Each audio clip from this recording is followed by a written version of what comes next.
entre erros e acertos, como foi a sua trajetória até conseguir controlar o bruxismo sem indicar a placa?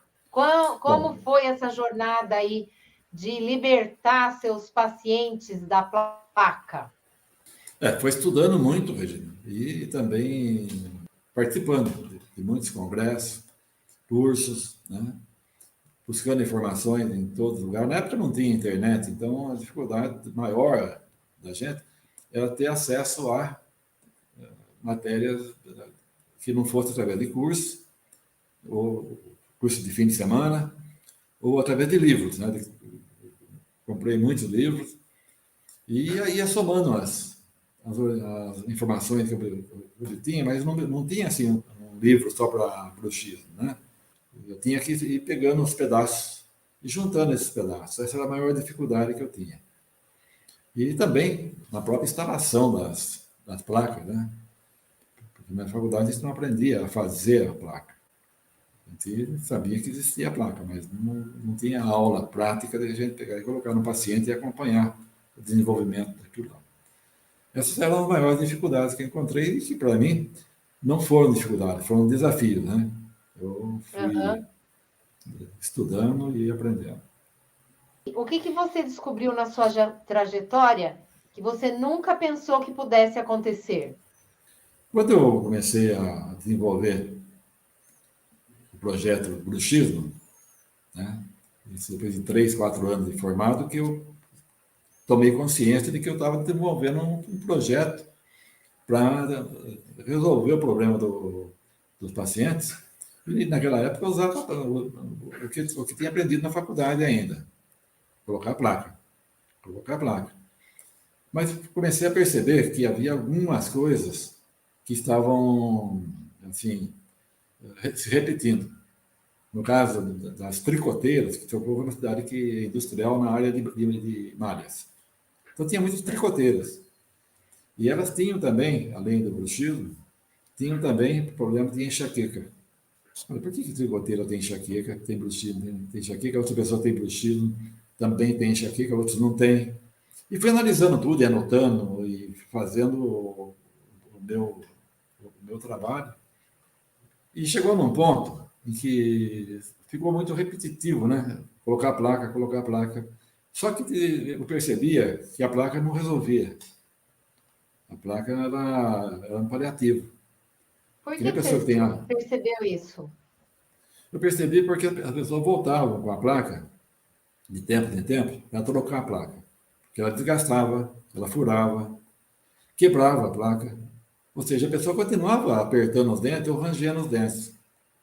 Ela estava mordendo, né, na realidade, os problemas do dia a dia, de forma inconsciente. Bem frisar isso aí, que a pessoa não percebia o que fazia isso. Então, eu fui, assim, aí tem um campo que está prejudicando todo o meu trabalho. Eu fazia uma restauração, quebrava, né? Para tratar um canal, pessoa que tinha bruxismo, com certeza que ia dar muito mais trabalho. Pessoa que tinha problema periodontal, a mesma coisa. Quem tinha bruxismo, dava mais trabalho. Quem tinha problema de... ia por um aparelho, por exemplo, né? E depois que tirava o aparelho, os dentes voltavam tudo a entortar de novo. Então, muitos trabalhos perdidos. Eu não me conformava, porque a placa era para resolver, aí não resolvia. Então, foi aí que eu percebi, né? Que várias coisas que eu não tinha aprendido na faculdade, eu estava descobrindo. Daí me motivei muito, né? Daí dediquei mesmo de corpo e alma a aprender um método, né? Que funcionasse, que desse um resultado que ajudasse todas as outras matérias da odontologia também. É porque quando tem um método por trás, né, doutor, fica muito mais fácil, né? É que nem ter um mapa, né? Exatamente. Se você vai viajar e você traça um roteiro dentro do mapa, né? Você sabe mais ou menos quanto você vai gastar, onde tem um lugar para você se alimentar, enfim, você faz uma viagem muito mais tranquila. No caso É. do bruxismo, a partir do momento que eu aprendi por conta própria, a prestar atenção nos sinais que o bruxismo deixa na boca do paciente, os meus trabalhos começaram a ter muito mais resultado, durar muito mais. Começou a diminuir o retrabalho. E isso aí foi vantajoso em termos financeiros também. Bem, doutor. Essa jornada, ela não teve assim um clique. Eu descobri como tratar do meu paciente que tem bruxismo sem o uso da placa. Não foi assim num clique. Não. Foi num período. Comecei a tirar aos poucos a placa dos meus pacientes. E alguns ficava mais alguns dias sem a placa e voltava para que eu visse como estava. Outros ficavam 2 meses. Outros eu tirava a placa e voltava depois de 6 meses. Cada um era um caso.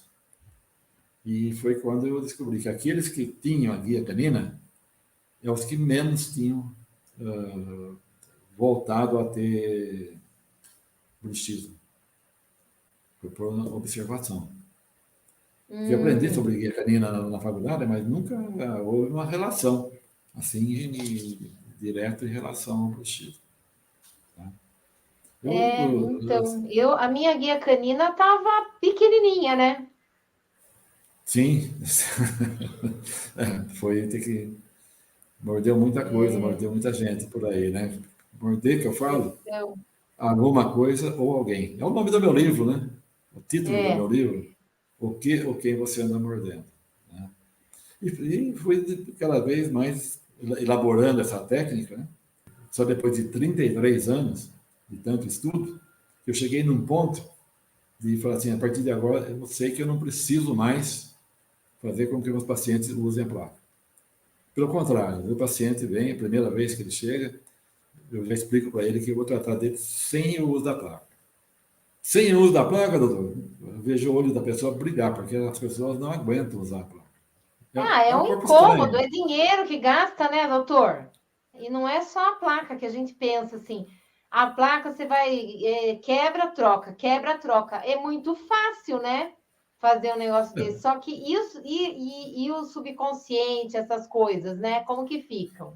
O corpo da pessoa, como um todo, sofre pelo hábito do bruxismo. E Eu aí? consegui mesmo chegar num ponto de ficar livre da placa, tirar a placa dos meus pacientes. Tinha colocado, eu chamava e falava, daqui para frente a gente vai fazer um treinamento para você ficar livre da placa. E os pacientes que colaboravam, claro, eles queriam ficar livre da placa.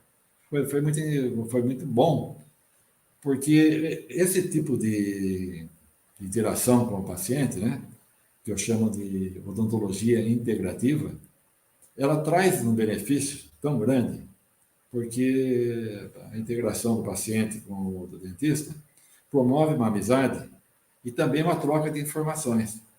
Tudo que aparece de interessante hoje com as redes sociais, aí, com a internet, com os livros, tem pacientes que me presenteiam com livros, né? Olha, leva esse livro para o senhor ler, né? Você queria um assunto interessante, o senhor vai gostar do assunto, até porque já sabe que eu me interesso por esse tipo de coisa. Então existe uma troca.